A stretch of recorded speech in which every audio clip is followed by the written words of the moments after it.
Alhamdulillah, alhamdulillahilladzi hadana li hada wa ma kunna linahtadiya laula an hadana Allah. Asyhadu an la ilaha illallah wahdahu la syarika lah, al-malikul haqqul mubin. Wa asyhadu anna sayyidana Muhammadan abduhu wa rasuluh as-shadiqu wa'dil amin. Allahumma salli wa sallim wa barik wa karim wa tarham wa tahannan ala wadika wa rasulika nabiyina wa maulana Muhammadin wa ala alihi wa ashabihi wa man tabi'ahum bi ihsani ila yaumiddin, amma ba'du. Faqad qala Allah ta'ala fi muhkami tanzilih wa huwa asdaqul qailin. A'udzu billahi minasy syaithanir rajim. Bismillahirrahmanirrahim. Ya ayyuhalladzina amanu taqullaha haqqa tuqatih wa la tamutunna illa wa antum muslimun. Wa qala ta'ala fi ayatihi al-ukhra wasiqal ladzina taqaw rabbahum ilal jannati zumara wallahu a'lam bimuradih. Wa qala an-nabiy sallallahu alaihi wasallam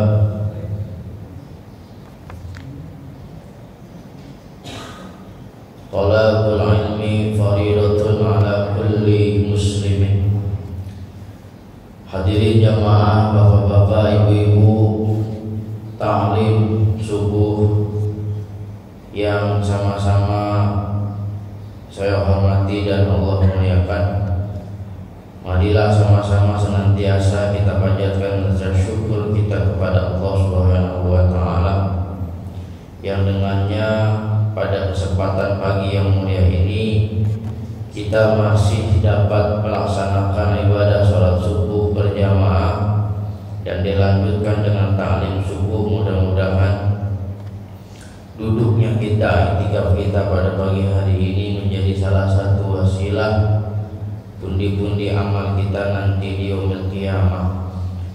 Salawat dan salam mudah-mudahan selalu tercurahkan ke junjungan alam Nabi besar kita Muhammad sallallahu alaihi wasallam, kepada keluarga, sahabat dan kita selaku pengikutnya, yang mudah-mudahan nanti di padang mahsyarnya Allah Rabbul Jalil kita mendapatkan bagian dari syafaatul utsma Rasulullah sallallahu alaihi wasallam.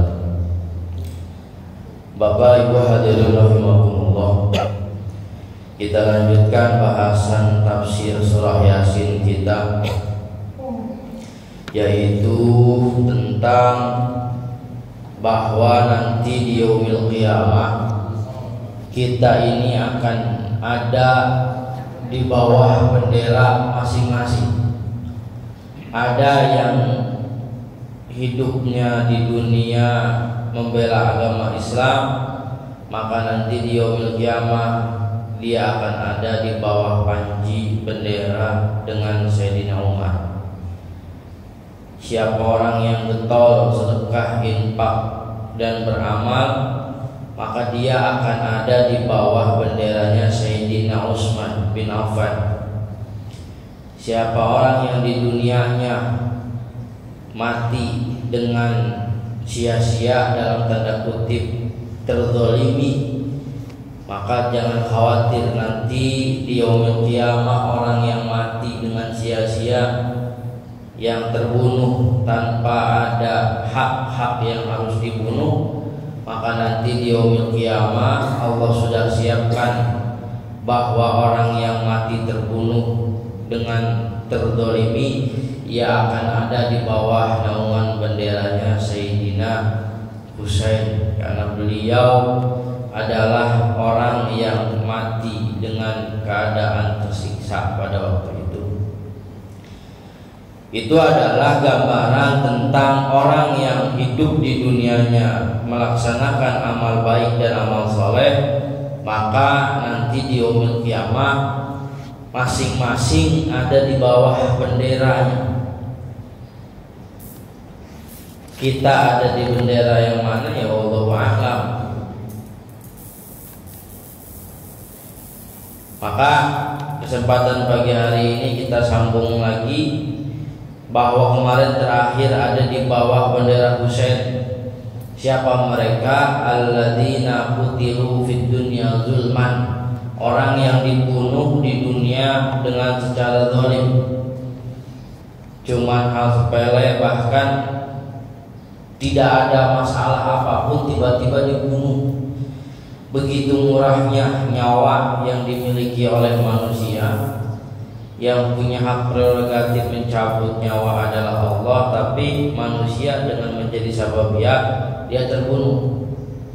Maka terbunuhnya orang yang tadi, kata pengarang tafsir Yasin Imam Hamamizadah, fayaqulu Husain bin Ali, maka nanti orang yang terbunuh akan berada di bawah naungan Sayyidina Ali.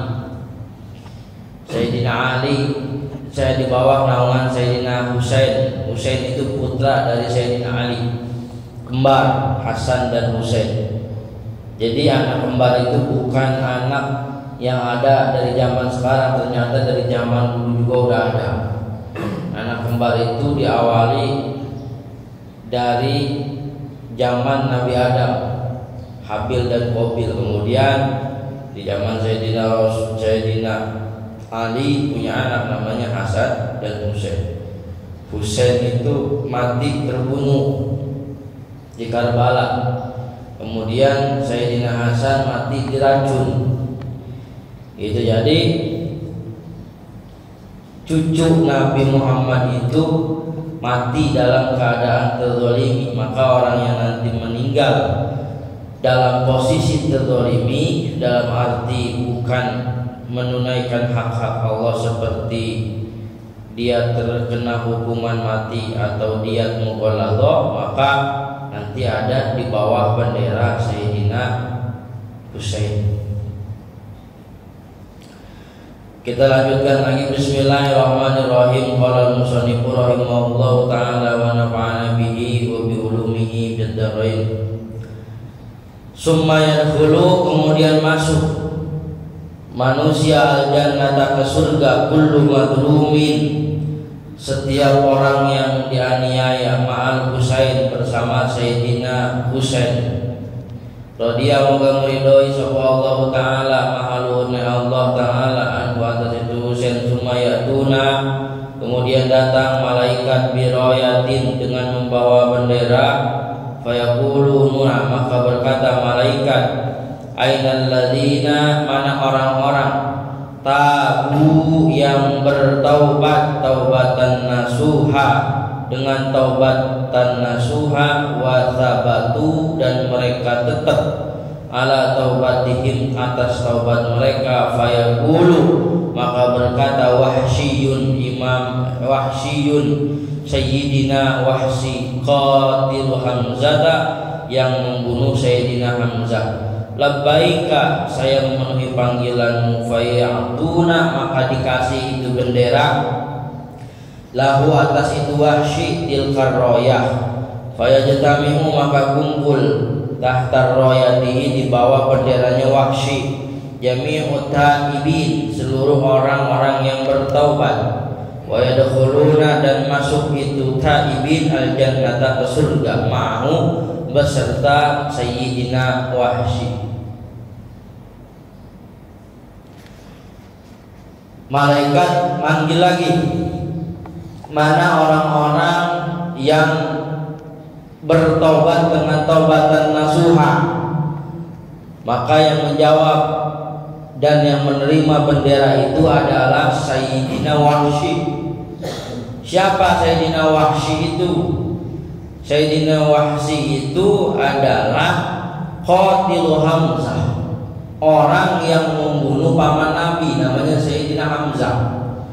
Ketika peperangan Uhud kucar kacir orang Islam, umat Islam itu kucar kacir dan mengalami kekalahan yang sangat dahsyat karena ada orang kafir yang tidak patuh terhadap perintah Nabi, tergiur dengan harta rampasan perang, kemudian taktik Nabi dalam peperangan Uhud tidak berjalan, maka umat Islam pada waktu itu kalah.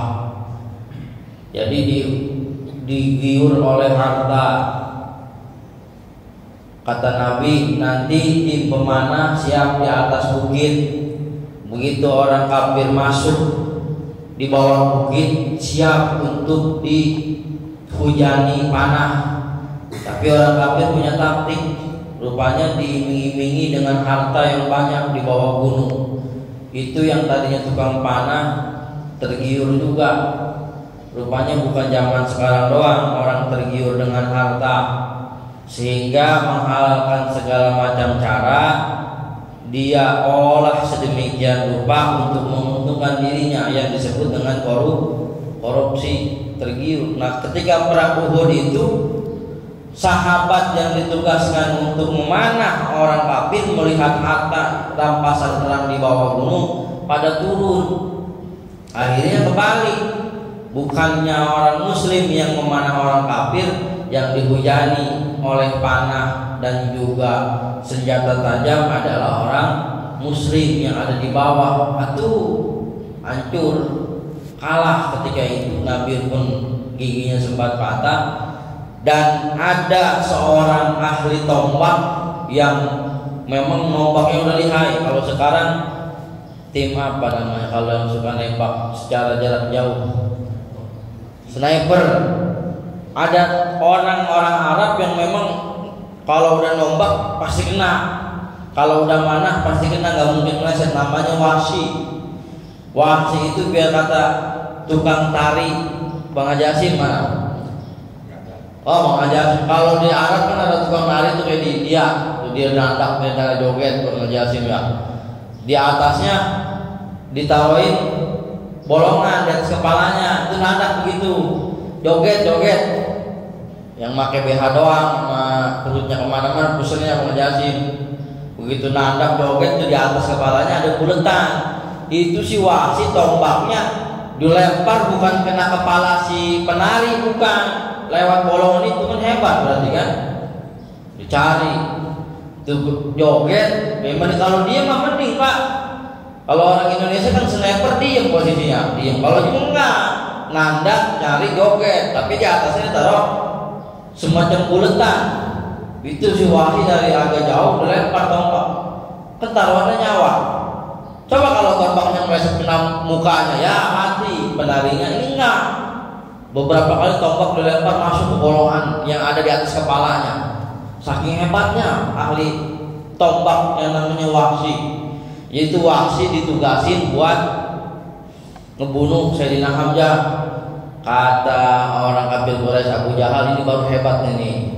Udah siap, pokoknya duit udah disiapin. Yang penting nanti ketika perang tombak Sayyidina Hamzah. Bener Pak, Sayyidina Hamzah ditombak sama Wahsy, kena dari jauhan.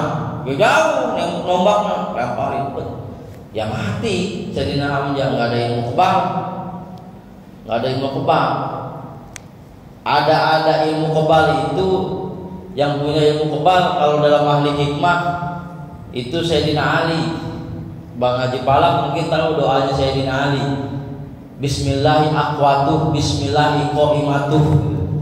Itu dipakai oleh orang ahli hikmah. Bismillahi aqwatuh, bismillahi qa'imatuh. Itu wiridnya Sayyidina Ali kalau biar kuat. Jadi Sayyidina Ali kuat, wiridnya itu dipakai oleh ahli hikmah. Bismillahi aqwatuh, bismillahi qa'imatuh. Kalau orang ahli hikmah itu pasti tahu.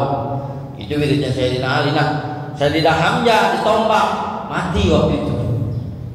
Ketika mati ini Wahsy rupanya di luar kebiasaan manusia Pak. Itu begitu Sayyidina Hamzah mati, bukan mati ditinggalin begitu, dibelek langsung. Dadanya Sayyidina Hamzah paman Nabi itu dibelek pakai pisau. Diambil jantungnya, diambil hatinya, dimakan mentah-mentah. oleh si Wahsy. Coba bagaimana kagak ngenasnya Nabi melihat pamannya dicabik-cabik badannya oleh Wahsy ini. Akhirnya sebagai penghormatan Nabi kepada Sayyidina Hamzah, kalau tidak salah diriwayatkan Sayyidina Hamzah itu disolatkan hampir kurang lebih 70 kali disolatkan. Saking ngenasnya Nabi melihat pamannya dicabik-cabik. Ini karena enggak nurut apa yang dikatakan Nabi, jangan pada turun dari gunung, cuma tergiur acak-acakan waktu perang Uhud kalah. Padahal waktu itu jumlah umat muslim jauh dibanding dengan kafir. Logikanya kita pasti menang. Beda dengan perang Badar yang 313 orang melawan 1000. Justru perang Badar kita yang menang. Ternyata dalam perang Badar Allah menurunkan malaikat sebagai tentara. Makanya biar kata 300 lawan 1000, logikanya kita udah pasti kalah karena jumlah kita sedikit dibanding mereka, dan mereka dipenuhi dengan senjata yang memadai. Tapi perang Uhud sebaliknya, umat Islam banyak tapi orang kafir itu dikit, justru yang kalah kita acak-acakan. Nah, Sayyidina Hamzah disobek badannya, hatinya diambil, jantungnya dimakan sama si Wahsy itu. Sedih, miris Nabi melihat kejadian itu. Tetapi di ujung kehidupannya Wahsy itu dia bertobat. Coba bagaimana hebatnya Nabi bisa memaafkan pamannya dibunuh sama dia, tobat, mengakui kesalahannya. Tobat Wahsy ini, tapi tobatnya benar. Makanya dalam sebagian riwayat Wahsy itu nggak bisa masuk neraka. Ternyata di dalam tafsir ini Wahsy tidak bisa masuk neraka karena memang sudah taubat, dan taubatnya taubatan nasuha. Tapi dalam buku-buku tarikh Islam tidak diceritakan bahwa Wahsy itu taubat. Yang jelas bahwa Wahsy tidak bisa masuk neraka. Alasan pengarang kitab itu dikatakan Wahsy tidak bisa masuk neraka karena dalam diri Wahsy ada dagingnya Sayyidina Hamzah yang dimakan mentah-mentah. Tetapi dalam kitab ini ternyata Sayyidina Wahsy itu taubat dan nasuha. Maka nanti di yaumul kiamat umatnya Nabi Muhammad yang dosanya banyak, enggak berhitung seperti buih di lautan. Pokoknya kalau misalkan diukur-ukur dosa amalnya enggak seberapa, 1:100 dosanya, tapi dia tobat dan tobatnya taubatan nasuha, maka umatnya Nabi Muhammad nanti akan ada di bawah benderanya Wahsy. Bakal masuk surga bersama siapa? Bersama Sayyidina Wahsy, ahli tombak. Hebat tuh Wahsy. Kalah sniper kan nembaknya cuma posisi lagi diam. Kalau ini enggak, lagi nandak beberapa kali lolos masuk ke lubang yang ada di atas kepalanya. Bisa dibayangkan kalau meleset sedikit bisa kena yang nari itu. Nah, jadi yang tobat kita ini yang umat Nabi Muhammad yang dosanya banyak, kemudian kita tobat, udah menjelang akhir hayatnya dalam tanda kutip, udah menjelang waktu sore. Kalau kata Bang Haji Masri, Bang Haji Asyik mau kenyang, cuma kelapa muda kupas-kupasin, kelapa tua tinggal batoknya, masih muda puas-puasin, udah tua tinggal bokoknya. Tapi tobat di ujung akhir itu tobat. Nah, ketika tobat itu kemudian dia nggak balik lagi terhadap kesalahannya, maka udah dipastikan orang yang tobat dan nasuha itu nanti di akhirat akan ada di bendera, di bawah naungan benderanya Wahsy yang membunuh Sayyidina Hamzah. Sumayatuna, kemudian datang lagi malaikat biroyatin sambil membawa bendera, wa yunaduna, dan menyeru malaikat, ainal ladina, mana orang-orang, hum yang itu ladina, fi sholatihim, di dalam sholatnya itu ladina, khasyi'una, mereka pada khusyuk. Jadi nanti ada bendera, yang bendera itu dikhususkan orang-orang yang sholatnya khusyuk. Sumayatuna, kemudian datang malaikat biroyatin dengan membawa bendera, wa yunaduna, dan menggerok malaikat aina dzakirun, mana orang yang ahli zikir, kasiron, halnya banyak. Sumayatuna, kemudian datang malaikat biroyatin dengan membawa bendera, wa yunaduna, dan menyeru malaikat ainal khaifun, mana orang yang takut kepada Allah. Hatta yu'ta, sehingga datang ala hadhil wujuh, terhadap 3 macam ini, salatu mi'atin wa ishruna raya, sampai 320 bendera. Li'anna ad-dina, karena sesungguhnya agama Islam, salatu mi'atin wa ishrina hukman syar'iyyan, memiliki 320 macam hukum syara. Jadi bukan hanya bendera yang tadi, disebutin juga mana orang yang suka sholat, maka ada di bawah bendera orang yang sholat. Mana orang yang suka berzikir, yang orang suka ingat kepada Allah, maka dia akan ada di bawah bendera orang yang zikir kepada Allah. Mana orang yang suka takut akan siksanya Allah, maka dia akan ada di bawah bendera orang yang takut kepada Allah. Dikatakan sampai dengan 320 bendera. Mudah-mudahan kita itu ada di bawah dari 320 bendera itu. Nah, sehingga ketika orang semua sudah ada di bawah benderanya yang tadi, setelah dihisab dan lewat sirat, kata Allah, wasiqal ladzina taqaw rabbahum ilal jannati zumara. Wasiqal ladzina, dan orang-orang yang bertakwa digiring, rabbahum ilal jannati, kepada surganya Allah, zumara, yaitu rombongan. Rombongan yang mana? Yang tadi di bawah bendera, ada yang di bawah benderanya Sayyidina Ali, Sayyidina Utsman, Sayyidina Umar, Husain, Hasan. Kemudian ada di bawah benderanya Sayyidina Wahsy. Jadi masuk surga itu nggak dewek-dewek, rombongan. Bapak mau ikut yang mana? Tentuin dari sekarang. Tapi pada hakikatnya masuk surga itu karena rahmatnya Allah, bukan karena amal kita. Amal itu hanya sebatas wasilah, sebatas sababiyah perantara. Jadi masuknya kita ke surga, kata ulama sufi, itu karena bi'ainir rahman, karena kasih sayang dari Allah. Summa yunadu, kemudian dipanggil lagi, aina Fir'aun, mana Fir'aun? Fayatuna bihi, maka datang alal ra'sihi, di atas kepalanya Fir'aun, tajun, mahkota minan nar, dari neraka. Fir'aun dipanggil, mana Fir'aun?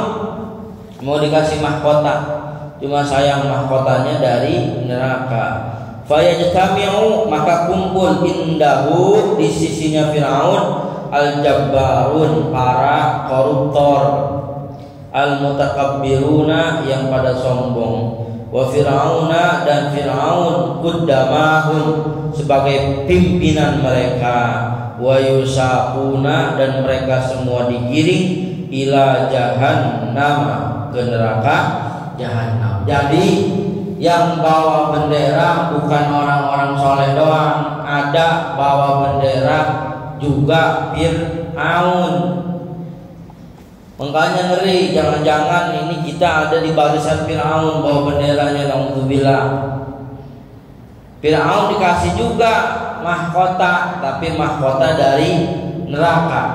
Dan di samping Fir'aun juga ada pemimpin-pemimpin atau tukang-tukang korupsi yang bakal ngikut di bawah bendera Fir'aun. Kalau udah ada di bawah bendera Fir'aun, maka udah pasti yusaquna ila jahannam, bakal digiring ke neraka.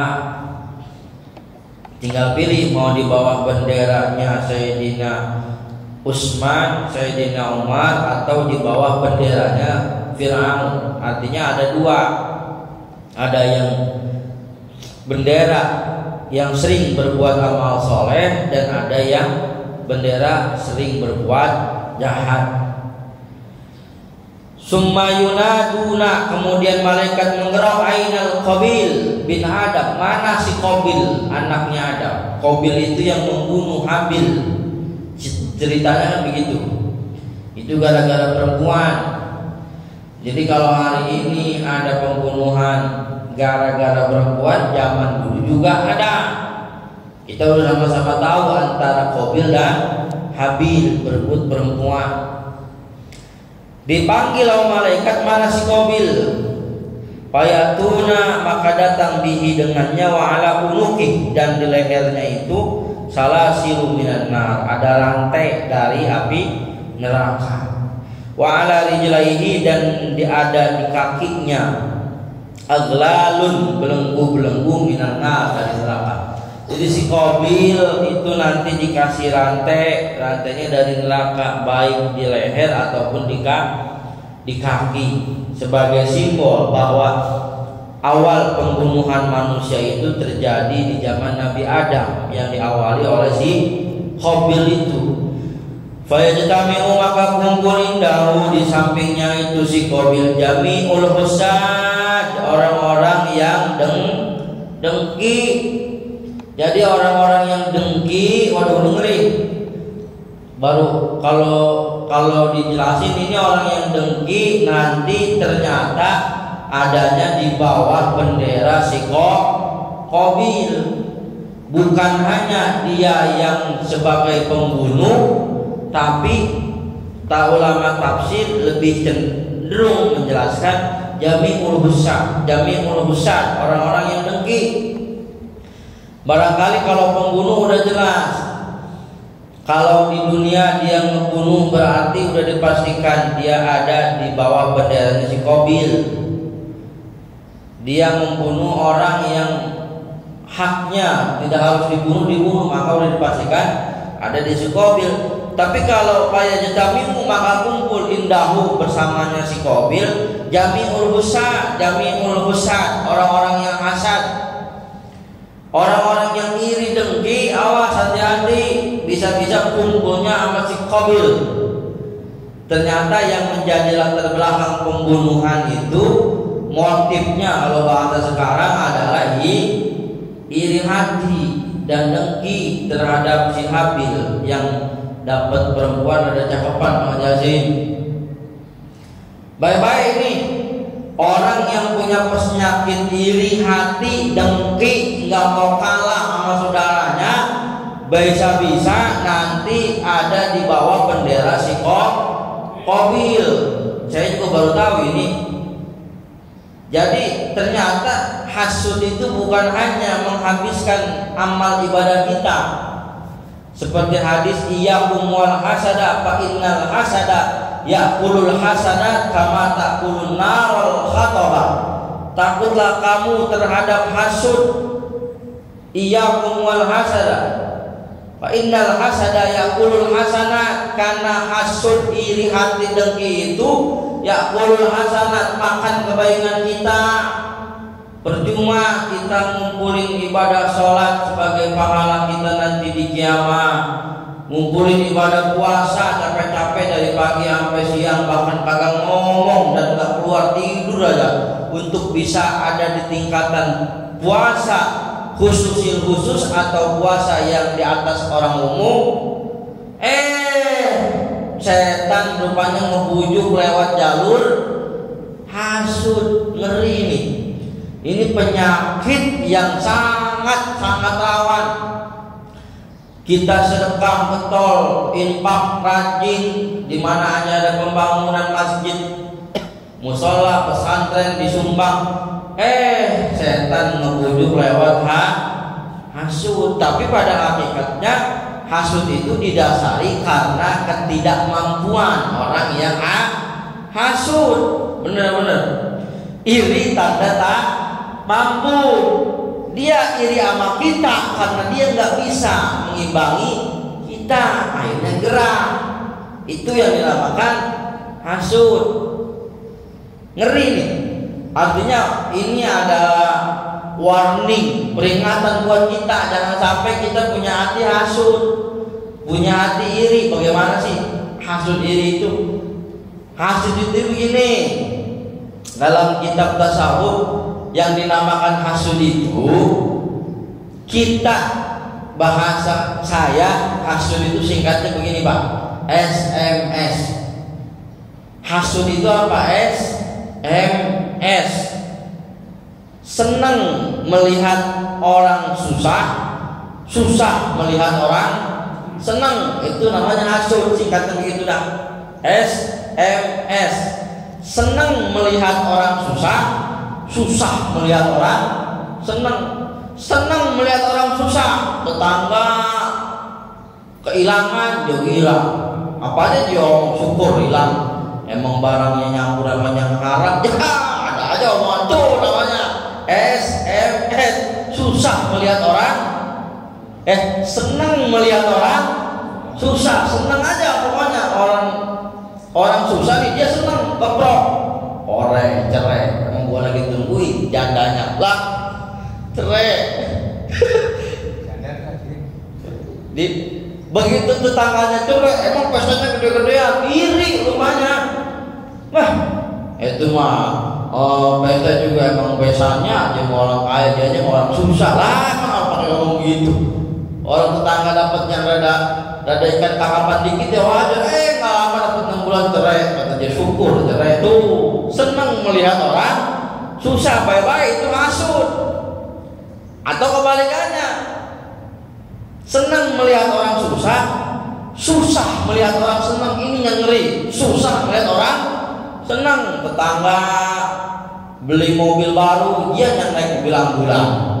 Tetangga bangun rumah 2 lantai, dia yang masuk rumah sakit. Tetangga beli kulkas yang 4 pintu, lah dia yang beli korek. Itu namanya susah melihat orang senang. Awal itu hasud Pak.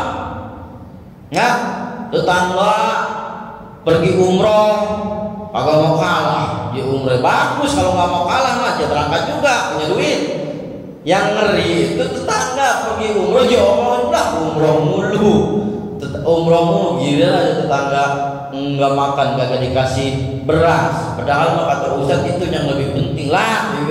Jadi omongannya ada aja, ada pokoknya ya begitulah orang hasud. Anaknya tetangga kuliah, kemudian kuliahnya beasiswa, nggak senang melihat anaknya kuliah beasiswa, itu namanya hasud. Susah melihat orang senang. Yang lebih bahaya lagi, dia nggak senang melihat nikmat yang ada di saudaranya, dia pengen itu nikmatnya kembalinya ke dia. Itu namanya orang hasud, iri, dengki. Ada orang tua sayang sama yang anaknya yang satu, iri. Bahasa orang tuanya irian. Irian. Pasti ada orang tua itu, pasti ada anaknya yang didengerin, dan ada juga orang tua yang anaknya kagak demen. Makanya kan kata orang tua dulu begini Bang Haji Hasim, yang namanya telur ayam kalau ngerem kira-kira jadi semua apa kagak Pak? Pak, ayam ngerem kira-kira jadi semua enggak? Kagak, ada yang tembuhun, ada yang busuk. Begitu juga dalam keluarga. Itu gambarannya orang tua dulu ngomong gitu. Anak biar kata banyak pasti ada aja yang busuk. Mohon maaf, ada yang busuk. Orang tua tahu mana yang busuk, mana yang bakal jadi. Enggak semuanya jadi, ada aja pasti. Wah, dia mau orang jadi, nggak mungkin jadi semua, pasti ada yang busuk. Nah, orang tua tahu mana anaknya busuk. Sama kayak ayam kan kalau begitu ngerem dia tahu kalau yang busuk agak dipatok Pak, nggak dipecahin. Coba lihat Pak, ayam kan kalau mau netes nih, itu dipatok dulu sebagai pembuka supaya anak pitiknya netes, dipatok sama si ibunya. Nah, ketika telurnya udah pecah, itu baru nonton mulut anak ayamnya. Enggak serta-merta telurnya pecah begitu aja. Kalau misalkan dikeremin sama emaknya, tapi emaknya ayam ini tahu mana telur yang tembuh, kagak dipatok. Emang apa kalau pecah bau? Sama, orang tua juga tahu mana anaknya hatinya busuk, mana anaknya hatinya bener, mana karakter anak itu orang tua tahu. Oh si A karakternya begini, oh si B mah model begitu dia mah, oh si C mah begini nggak mau kalah, oh ini mah pengennya menang sendiri, oh ini mah songat. Orang tua tahu, cuman diem. Biasanya kayak tadi ayam itu kan tahu telur mana yang busuk mana yang enggak. Itu jadi orang hasud itu nggak mau kalah dan nggak seneng melihat orang itu dapat nikmat begitu loh. Nah ini hati-hati. Makanya enak itu jadi orang masa bodoh. Itu lu mau pakai banyak bodoh amat. Itu makanya artinya masa bodoh itu bukan nggak mau tahu, nggak mau berhidup sosial, enggak. Lu mau punya mobil kayak, lu mau ngebangun rumah kayak, lu mau kayak bagaimana kayak bodoh amat lah. Hidup lu, memang hidup gua aja susah belum jelas, ngapain gua iri sama dia gitu. Masa bodoh itu masih begitu, terserah lu lah. Bukan masa bodoh dalam arti gak mau hidup bersosial, bukan. Itu jadi orang yang hasud ini kata ulama tafsir akan dikumpulkan jami'ul husan bersama orang-orang yang hasud. Nama si Qabil ngeri, wal qatilin, dan orang yang membunuh secara zalim. Wa Qabil qaddamuhum, dan Qabil itu sebagai pimpinannya. Wa yusaquna, dan pasti digiring itu si Qabil ila jahannam, ke neraka jahannam. Summa yunadu, kemudian ngegero ainal Ka'ab bin Ashraf. Mana si Ka'ab bin Ashraf? Rasul Yahud, kepalanya orang Yahudi. Wa yatuna, maka datang itu si Ka'ab bin Ashraf ala yadihi, dengan tangannya agladun, dibelenggu minan nar, pakai belenggu neraka. Fayajtami'u, maka kumpul indahu, di sisinya itu si Ka'ab bin Ashraf as-satiruna, orang-orang yang menutup lil haqi, kebenaran. Wa Ka'ab bin Ashraf qudamahum, dan Ka'ab bin Ashraf adalah pemimpin mereka. Wa yusaquna, maka bakal digiring Ka'ab bin Ashraf beserta jamaahnya ila jahannam, ke neraka jahannam. Jadi orang yang suka menghalang-halangi syiarnya agama Islam, orang yang suka satiruna lil haq, nutup kebenaran, orang yang tidak mendukung kepada jalan Islam, yang nutup kebenaran, maka dia akan ada bersama pemimpinnya Ka'ab bin Ashraf, yaitu pimpinan orang Yahudi. Sumayunaduna, kemudian manggil lagi malaikat, aina Abu Jahal bin Hisham. Yang terakhir nih, mana Abu Jahal bin Hisham?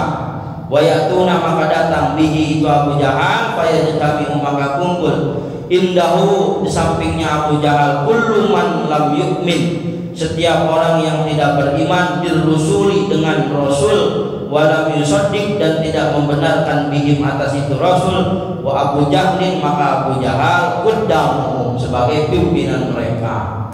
Orang yang kagak seneng dan tidak percaya akan Islam, tidak percaya sama Rasul, maka bakal bersama Abu Jahal. Wa yusaquna, bakal digiring itu Abu Jahal beserta pengikutnya ila jahannam, ke neraka jahannam. Summa yunaduna, kemudian malaikat manggil lagi, ainal Walid bin Mughirah, mana si Walid bin Mughirah? Fayatuna bihi, maka datang Walid bin Mughirah. Fayajtami'u, maka kumpul indahul muhtaqiruna, orang-orang yang menghina lil fuqara, kepada orang fakir. Wal Walid, maka Walid bin Mughirah quddamuhum, adalah pimpinan mereka. Wa yusaquna, dan bakal digiring Walid bin Mughirah dan jamaahnya ilanna, ke neraka. Orang yang suka menghina orang fakir. Orang fakir itu hidupnya di bawah orang miskin, butuh